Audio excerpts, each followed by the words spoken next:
Hi hello, నేను మీ Furman. నేను రష్యాలో ఉంటాను.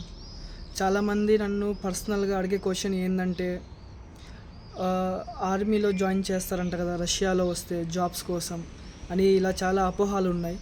కానీ టు బీ ఫ్రాంక్, ట్రూత్ ఏంటంటే ఇక్కడ ఎట్లాంటి ఇబ్బంది పెట్టరండి.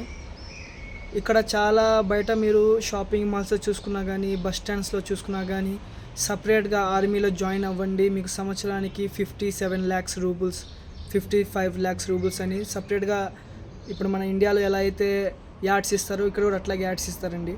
సో దానికి తగినట్టు ఎవరైనా ఇంట్రెస్ట్గా ఉంటే వాళ్ళు మాత్రమే వాళ్ళ కాంటాక్ట్ నెంబర్కి ఫోన్ చేసి, మన ఇండియాలో ఎట్లా అయితే ఆర్మీ రిక్రూట్మెంట్ జరుగుతుందో ఇట్లా రష్యాలో కూడా ఆర్మీ క్యాంప్స్ ఉంటాయండి.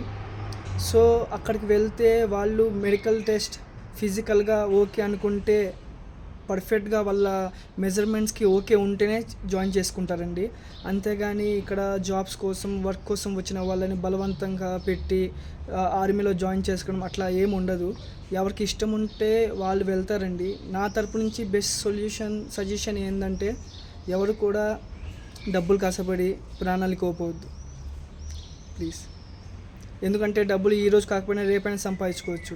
కానీ మీకోసం మీ మమ్మీ, డాడీ, మీ ఫ్యామిలీ మొత్తం ఇండియాలో వెయిట్ చేస్తున్నారు. అది గుర్తుపెట్టుకోండి. ఏదో డబ్బులు వస్తాయి, అయిపోతుంది, 1 సంవత్సరమే కదా కాంట్రాక్ట్, 2 yearsే కదా, ఇట్లా ఏమి ఉండదండి. వాళ్ళు బ్యాక్ ఉండి ఫ్రెండ్ బార్డర్ దగ్గర మిమ్మల్ని పంపిస్తారు. గుర్తుపెట్టుకోండి. Thank you.